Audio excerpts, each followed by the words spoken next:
the way that we met, like it was like one of the first things we did together was, didn't we do an interview episode together when we had first met? Yeah. You were hosting something at Evercoach. Yep. But anyways, I mean, it was like a deep, deep connection. 2016. It was 2016, and that was when Ajit and I got together. Mm-hmm.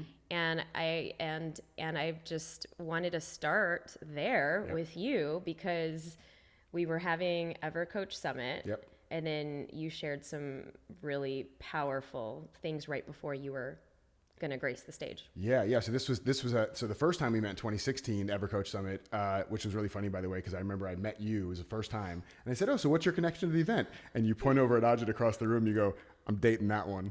And I was like, "That was the cutest thing ever." And you guys were just so sweet, and the sweetness is carried through 6 years later. So I just love that.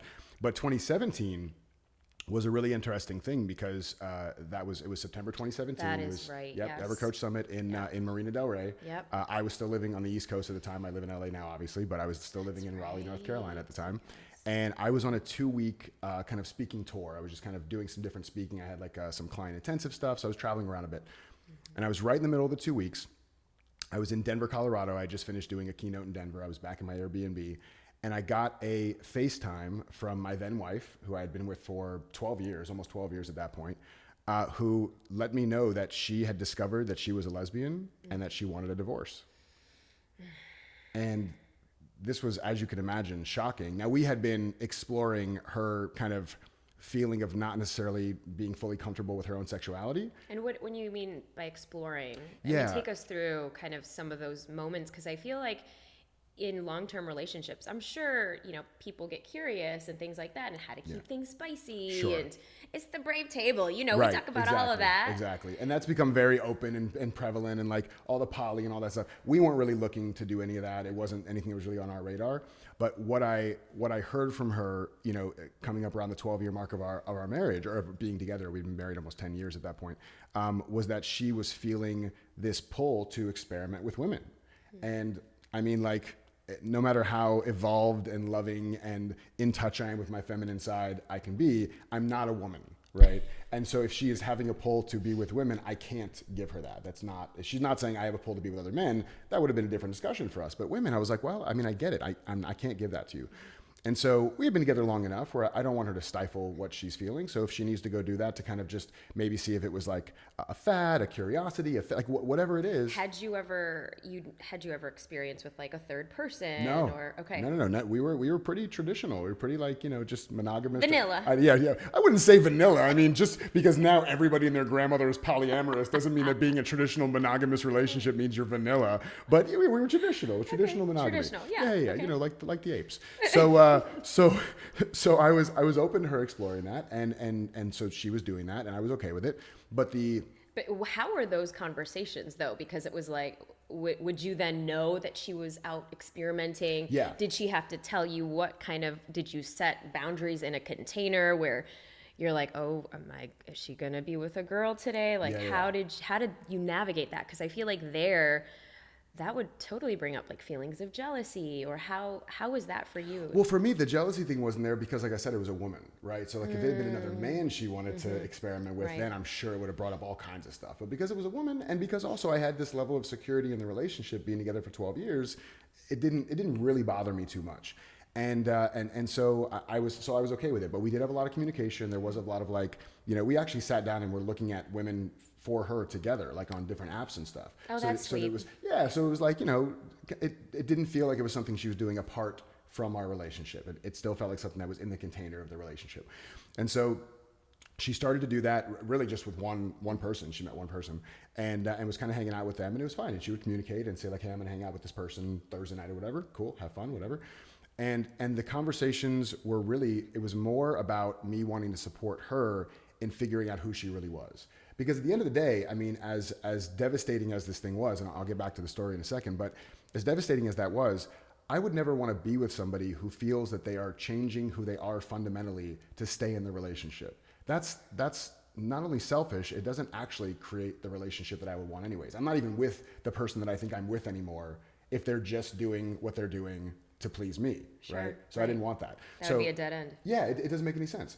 And so we went to like LGBT bookstores, and like we were doing these things to kind of just figure out like what is it for her. Wow. And so we did all that, and so she was kind of doing her thing on the side. But it was really funny because funny now, it was not so much funny when it happened in 2017. But the day before this phone call happened, when I got this FaceTime call, I just this is before I did the talk actually in Denver.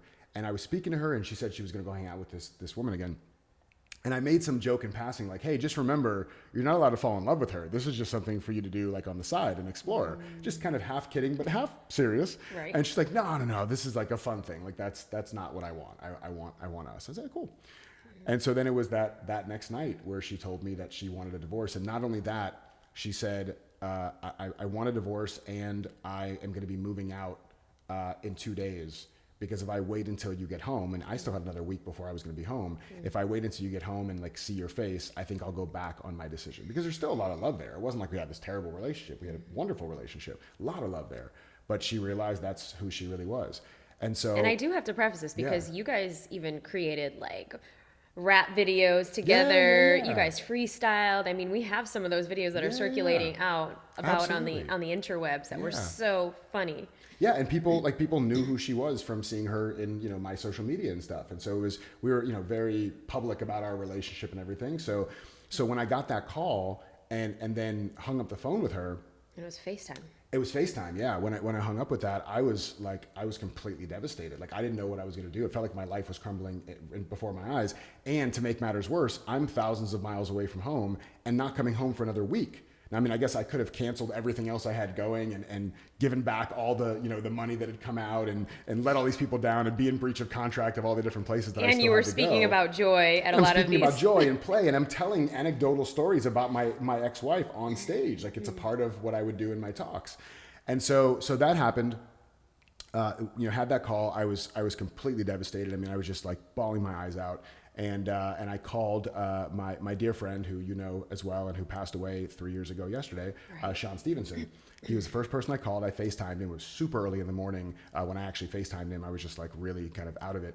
And he answered, as he normally would. If he saw me calling that early in the morning, he knew something was going on. And he answered the FaceTime. I told him what happened, and he was there for me and really supported me. And Sean had a thing where he would always kind of default to tough love. And I'm somebody who really needs gentle love. I'm tough enough on myself. Yes, I need especially in that situation. So true. Yeah, and so he said, and that's Sean's personality too. Totally. So he would always push the boundaries, push the edges. Love you, Sean. Yes, 100%. And so he asked me, he's like, do you want tough love or gentle love? And I'm like, dude, I need like the gentlest love in the world right now, right? I'm so tender. And he was great, and he held space, and he was just so lovely. And then about 40 minutes in, he was like, are you ready for a little bit of tough love? Just like a little teeny bit. And I said, okay.